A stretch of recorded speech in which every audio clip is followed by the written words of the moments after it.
नमस्ते श्री गुरुदेवाय नमः। नमस्ते श्री गुरुदेवाय।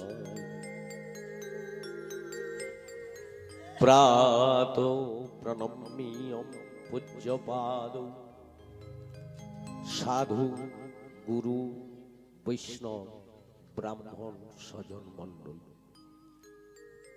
प्रणम्मा गरीयसी आद्या शक्ति जगत जननी भक्तिदायिनी गर्भधारिणी राधारानीर अंशभूता पतिपरायणा समस्त जननी बृंद अद्य এই শুভ রজনীতে শুভ লগ্নে শুভ সন্ধিক্ষণে শুভ সময়ে এই মহতীয় ভাগবতম বাসরে যারা কৃপা করে উপস্থিত হয়েছেন বা যারা দূর থেকে সাউন্ডের মাধ্যমে শ্রবণ করছেন, এছাড়াও ইউটিউবের মাধ্যমে ফেসবুকে লাইভ যারা দর্শন করছেন, সকলকে যথাযোগ্য সম্মান মর্যাদা জানিয়ে এই দিনহীন সেবক দূর থেকে আপনাদের চরণে কোটি কোটি ফুলন্ঠিত দণ্ডক।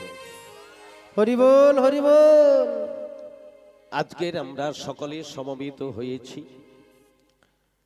পূর্ব মেদিনীপুর জেলার তমলুক থানার অন্তর্গত কুরপাই হাই স্কুল সংলগ্ন মাঠ এবং একেবারে বাজারের সন্নিকটে রাস্তার একেবারে প্রান্তে। তো এখানকার ভাগবত ভক্তি তার সমস্ত স্বল্প বয়সের যুব সম্প্রদায়গণ তিনারা এই পহলা জানুয়ারি প্রতি বৎসরের প্রারম্ভকে লক্ষ্য করে আজ চতুর্থতম বর্ষ ধরে এক মহতীয় ভক্তিপথের দিশারি হিসাবে তারা এই মহৎ কার্য অনুষ্ঠান করে থাকেন। এখানকার সকল দোকানদার বাসীবৃন্দ এবং গ্রামবাসী, পার্শ্ববর্তী গ্রামবাসী সকলের পূর্ণ সাহায্য সহযোগিতা নিয়ে ভগবানের অধরামৃত সুধা আস্বাদন এবং সেই সঙ্গে ভগবানের নিবেদিত প্রসাদন্য দানের মাধ্যম দিয়ে আজকের এই মহতীয় অনুষ্ঠান। সকালেই শ্রী শ্রী গোপালজি রাধা গোবিন্দের শুভাগমন করিয়েছেন। মধ্যাহ্নকালে যৎকিঞ্চিত প্রসাদন্নের আয়োজন রেখেছিলেন। আবার বৈকালিক ভাগবতম শ্রবণের আয়োজন করেছিল। আবার সন্ধ্যায় আরতি এবং তুলসী পরিক্রমা আপনারা যথারীতি করেছেন। এরপর যৎকিঞ্চিত সময় আপনাদের চরণ সেবা করবার জন্য এই পরিচালক মণ্ডলীর সকল সদস্য বা সদস্যবৃন্দগণ একটু সময় আপনাদেরকে হয়তো আমি একটু কষ্ট দিয়ে দেব, কারণ আমার যারা দূর দূরান্ত থেকে শুদ্ধ গৌর ভক্তবৃন্দ, ভক্তিমতী জননীবৃন্দ নিজেদের ভজনকে উপেক্ষা করেও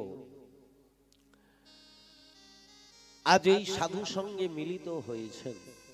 তাই এই আসনে যারা আমার শুদ্ধ গৌর ভক্তবৃন্দ বা ভক্তিমতী জননীবৃন্দগণ কৃপা করে আপনারা চরণ ধুলি দান করেছেন, সর্বপ্রথম আপনাদের যুগল চরণ লক্ষ্য করে এই দিনহীন সেবক দূর থেকে দণ্ডবত প্রণতি জ্ঞাপন।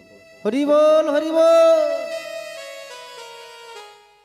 সকলকে যথাযোগ্য সম্মান মর্যাদা জানিয়ে কুরপাই ভাগবত ভক্তি ট্রাস্ট কমিটির উদ্যোগে যে মহতীয় ভাগবতম কার্য আমাদের সম্প্রদায়গণকে এবং কিছু সংখ্যক ভক্ত ভক্তিমতী মায়েদের মাল্যচন্দনে ভূষিত করেছেন। কিন্তু আমাদের বৈষ্ণব ধর্মের একটি উচ্চ লক্ষ্য আছে, সেটি হলো কি না, যে কোনো ধর্মীয় অনুষ্ঠানই আমাদের বৈষ্ণব ধর্ম এই শিক্ষা দেয়, সকল শ্রেণী সকল সম্প্রদায় সকল প্রাণী পর্যন্ত সকলকে মর্যাদা দান করে।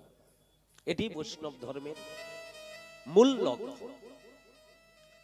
তাই সেই উদ্দেশ্যকে পাথেয় করে আজকের এই ভাগবতম বাসর থেকে পরিচালক মণ্ডলীর পক্ষ থেকে সাধু গুরু বৈষ্ণব ব্রাহ্মণ গ্রামবাসী দেশবাসী বিশ্ববাসী ব্রহ্মার সৃষ্ট জীব অনন্ত কোটি জীব কীট পতঙ্গ বৃক্ষ লতা স্থাবর জঙ্গম পশু মানুষ নিরাকারে সাকারে যে যেখানে যেভাবে অবস্থান করিয়াছেন, উৎসব কমিটির পক্ষ থেকে সবার মর্যাদা সম্মান রক্ষার্থে এই ভাগবতম বাসর থেকে একটি প্রসাদীয় মাল্য স্থাপন করছি। আশা করি আপনারা সকলেই শুনুন।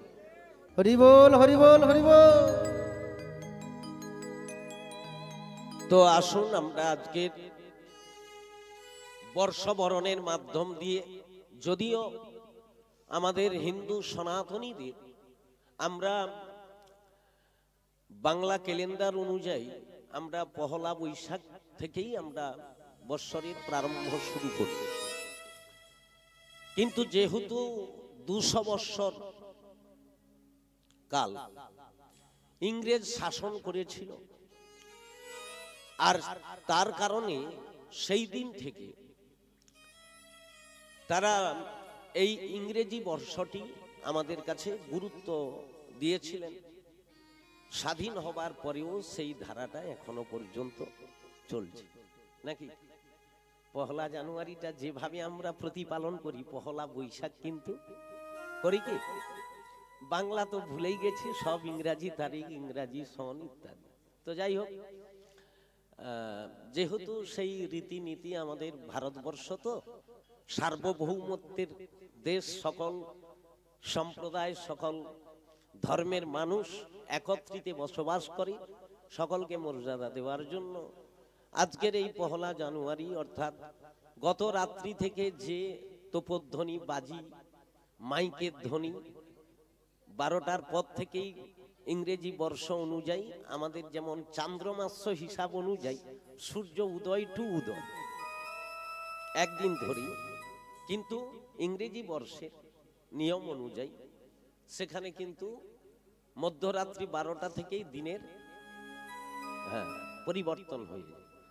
তো 12টার পরেই আমি গতকাল এক রাতে ছিলাম, সে বাজির ধ্বনি মানে মারাত্মক। তো যাই হোক, সকল যুব সম্প্রদায়গণ মাতামাতি করেছে।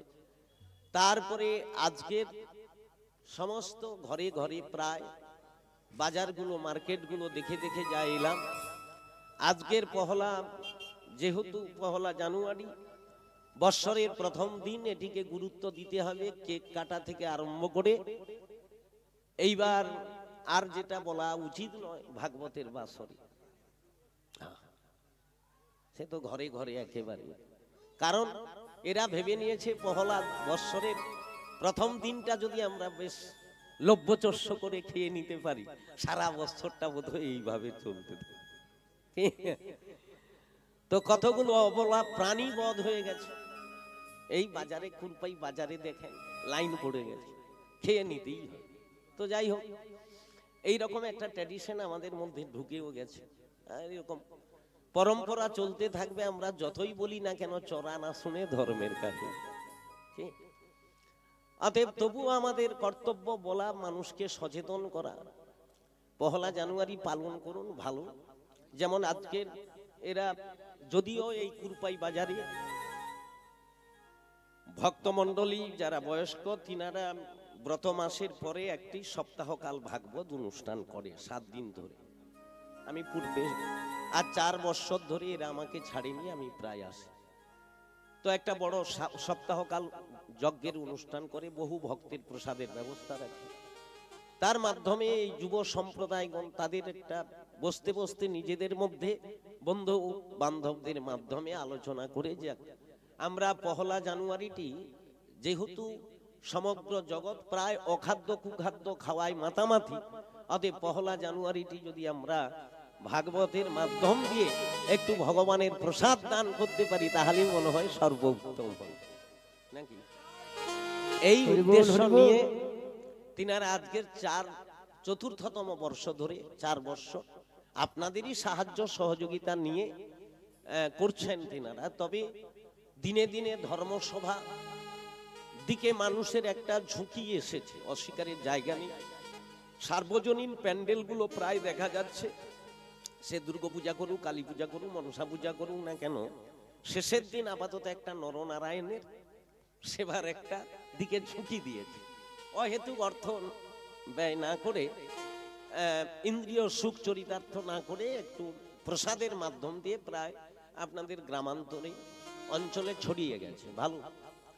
কিন্তু সাধারণ মানুষ যারা যদিও ধর্মকে সকলেই মর্যাদা দেয়, সম্মান দেয়, কেউ কম আর কেউ বেশি, আবার কিছু মানুষ আছে তারা এর ধারের কাছেও আসে না। তবুও এখানকার যে ভক্ত প্রাণ, বিশেষ করে ভক্তিমতী মায়েদের যে একটা উচ্ছ্বাস আরতি ভগবানের প্রতি, সেটা কিন্তু লক্ষণীয়। সব জায়গায় সেটা হয় না। কিন্তু একটা কথা হলো, যখনই এত মহোৎসব, এত ধর্মসভা যত বাড়ছে দিনে দিনে, মানুষের যে দেওয়াটা, কারণ সবাই তো আমরা মাধুকুরি করে অনুষ্ঠানগুলো করি, এবার দিতে দিতে মানুষের মধ্যেও একটা তিক্ততা ভাব এসে গেছে। আসারই কথা, বৎসরে যদি 2-3টা প্রোগ্রাম এখানেই হয়, সবাই তো চাইছে, কম বেশি দিচ্ছে, এবার দিতে দিতে একটা অনীহা এসে গেছে। বলে দূর বাবু, তোমাদের কি করতে বলে অর্থ যদি না থাকে, এরকম একটা সিস্টেম এসে গেছে। তবুও একটু কিছু প্রাণ মানুষের একটা আগ্রহ আকাঙ্ক্ষা থাকার জন্য আস্তে আস্তে করে দিচ্ছেন এবং চলছে। তবু আমি আপনাদের চরণে নিবেদন করব যে অহেতুক অর্থটাকে ব্যয় করবেন না। জগন্নাথ দাস ভাগবত বলেছেন, কষ্ট করিনু উপার্জন। নবাক্ষরী ছন্দের ভাগবত থেকে আমি এই পয়ারটা বলছি।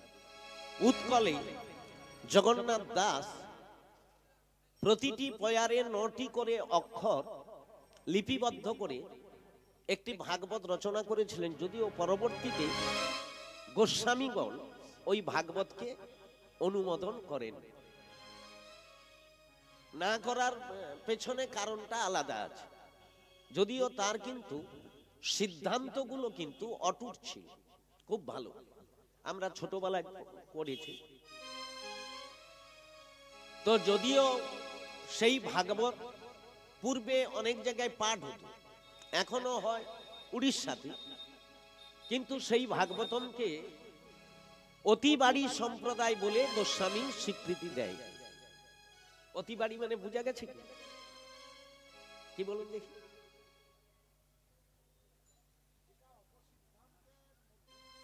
না, অতিবাড়ি এই যে মহাপ্রভু যে 13টা সম্প্রদায়কে অপসম্প্রদায় বলে কেটে দিয়েছেন, আউল বাউল সাই দরবেশ কর্তা ভজা নেড়া নেড়ি সখী ভেকি স্মার্তত্ব জাত গোসাই অতিবাড়ি চূড়াধারী। এই যে অতিবাড়ি চূড়াধারী গৌরাঙ্গ নাগরী তোতা বলে এ 13র সঙ্গ কভু করি নাই। এই 13টি অপসম্প্রদায় বলে কেটে দিয়েছেন, গোস্বামী স্বীকৃতি হয়। এ অতিবাড়ি মানে বড়াইপনা করে দিয়েছে। কি রকম না, শ্রীমদ ভাগবতম কৃষ্ণ দ্বৈপায়ন বেদব্যাস 12 স্কন্ধের শ্রীমদ ভাগবতম ভগবানের টোটাল দেহটাকে বর্ণনা করেছিলেন। শম্ভু আছে ভালো করে জানি নাকি? ভাগবতে কটি স্কন্ধ? 12টি স্কন্ধ। এই 12টি স্কন্ধ, হ্যাঁ, ভগবানের 12টি অঙ্গ। এটিকে মনে রাখতে, ভাগবতম মানেই ভগবানের অঙ্গ বা দেহ। যে গৃহে ভাগবত সেবা হয় সাক্ষাৎ ভগবানের সেবা হয়। প্রথম ও দ্বিতীয় পদ যুগল, সিদ্ধান্ত যা বলছেন প্রথম স্কন্ধ দ্বিতীয় স্কন্ধ গোবিন্দের দুটি চরণ, আর তৃতীয় চতুর্থ হলো ভগবানের দুটি জানু উরু, নাভিস তথা পঞ্চম, নাভিটি হলো পঞ্চম, ষষ্ঠ স্থল হলো, ষষ্ঠ স্কন্ধ হলো বক্ষস্থল, সপ্তম অষ্টম হলো দুটি বাহু, আর নবম হলো কণ্ঠ, আর দশম হলো ললাট, একাদশ হলো ললাট, দশম হলো মুখমণ্ডল আর ললাট, একাদশ, আর দ্বাদশ হলো মস্তক। এই যে ভগবানের স্বরূপে বর্ণনা করেছেন, দশম প্রফুল্ল বদন, বদন বলছে দশম, ললাট হলো একাদশ, আর দ্বাদশ হলো মস্তক। এই রূপে কৃষ্ণ দ্বৈপায়ন বেদব্যাস দ্বাদশ স্কন্ধ তিনি লিপিবদ্ধ করেছেন ভগবানের অবয়ব কলেব। কিন্তু জগন্নাথ দাস বাবু ভাগবত করতে গিয়ে তিনি কিন্তু এই দ্বাদশ স্কন্ধ থেকে একটি স্কন্ধ বাড়িয়ে দিয়েছেন, উনি করে ফেললেন ত্রয়োদশ স্কন্ধ।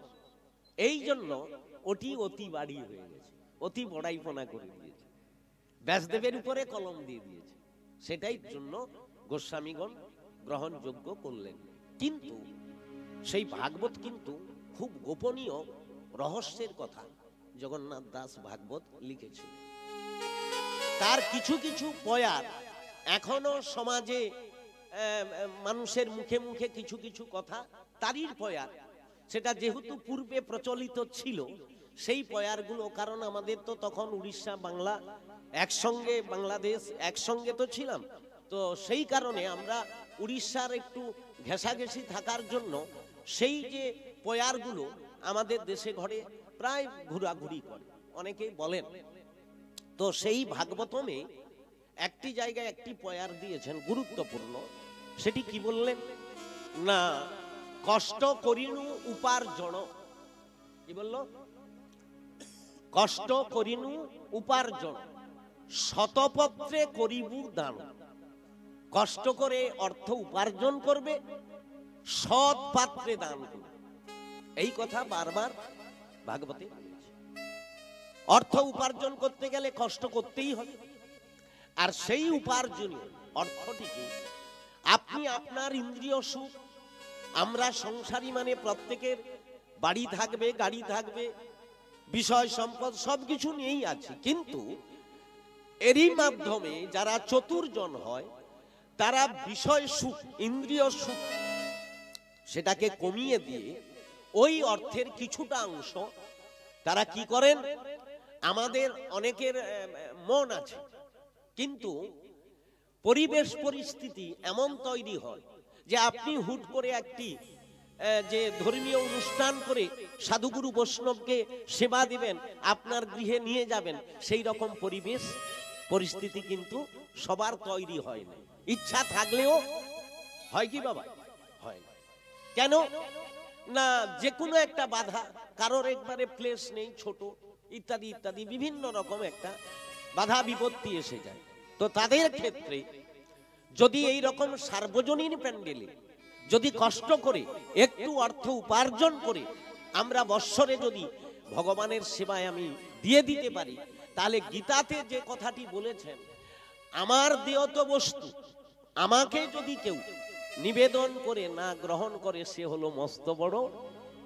কারণ আমরা যাই করি না কেন সবকিছু দেওয়াটা কার, এটা আমরা বলবো, সাধারণ মানুষ মানবে। চা দোকানে রাস্তাঘাটে কি বলে, ও বাদ দেন তো, ভগবানের কি আছে, আমি খাটি তো খাই, নাকি?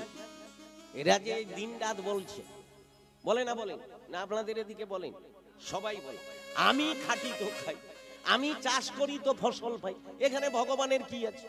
কি এটা বাস্তবটা আমাদেরকে কিন্তু জানতে হবে। মা আমরা কথার কথা বলি, আবার অনেকে বলে আপনারা তো বলেন নাম করার কথা, আমি গাই সারা দিন নাম করব, ভগবান গাই খেতে দিই, কি বলে? তো এই কথার প্রসঙ্গগুলো একটু মাথায় রাখবে। তো শেষে যে কথাটা বললাম, যারা এ কথা বলবে যে সারাদিন নাম করব ভগবানকে খেতে দিক, আপনি ঘুরে সঙ্গে সঙ্গে বলবেন আপনি যে কথা বলেছেন সেই কথার সত্যতা রক্ষা করতে পারবেন তো? ও যে কি কথাটা বলছে ওর সে জ্ঞান নেই। কি বলছে বলুন তো? সারাদিন নাম করব আমাকে কাই খেতে দিন। সারাদিন মানে ক ঘন্টা?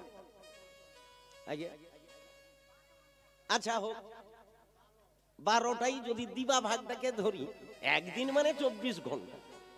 আচ্ছা আপনি যদি রাত্রি ভাগটাকেও বাদ দিয়ে দেন, কেটে দেন, আমি 12 ঘন্টাও যদি ধরি, আপনারা এতজন আছেন যারা শ্রবণ করছেন দূর থেকে, তাই 12 ঘন্টা কে আছে হরি নাম করবে? একজন হাত তুলুন, আমি তার সংসারের পুরা দায়িত্ব নিই।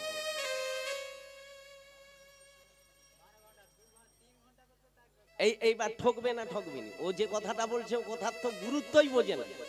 12 ঘন্টা হরি নাম করবে, হ্যাঁ অত সোজা? 12 ঘন্টা 12 মিনিট স্থির চিত্তে বসতে পারবে না। এই কর্মময় জগতে মানুষ একটা জায়গায় স্থির চিত্ত হয়ে যদি বসতে পারে, খালি নাম করা তো দূরের কথা, বসাটা অভ্যাস করুন। সেটাই তো করে। এই যে আপনারা 2-3 ঘন্টা এখানে বসবেন, যদিও জায়গাটা প্লেস ভালো নয়, অবড়া খবড়া, তারই মাধ্যমে কষ্ট করে বসতে হচ্ছে। এরির মধ্যে কারোর 20-12 হাঁটু এদিকে পাল্টানো হয়েছে, ওদিকে পাল্টানো হয়েছে না হয়? কেউ আবার এরকম ধরিয়া লিয়া বসেছে, বলে আপনি তো বলিয়া দিয়া খাল্লা, মোর যে যন্ত্রণা হবে আমি তো বুঝি। এটা তো হবেই, কারণ এ অভ্যাস আপনার তো ছোটবেলার নেই। এই অভ্যাসটা, খালি বসাটা, গীতাতে বলছে আগে আসনে উপবেশন করুন, বসাটা আগে অভ্যাস করুন, তারপরে সাধন হবে, ভজন হবে। এই বসাটা মেরুদণ্ড সোজা করে, গ্রীবাকে একেবারে স্টিল রেখে, নাসিকার অগ্রভাগে দৃষ্টি রেখে আগে বসাটা অভ্যাস করুন। কিন্তু সে বয়স তো আর আপনার নেই, আপনি মেরুদণ্ড সোজাও করতে পারবেন, অর্ধেকের কোমর উমনি বেঁকে গেছে, ঠিক? তাহলে বসাটাই অভ্যাস করতে পারিনি, নাম তো দূরের কথা। অতএব আমরা যেটা বলি সে কথার আদৌ গুরুত্ব বুঝি না। 12 ঘন্টা নাম করবেন।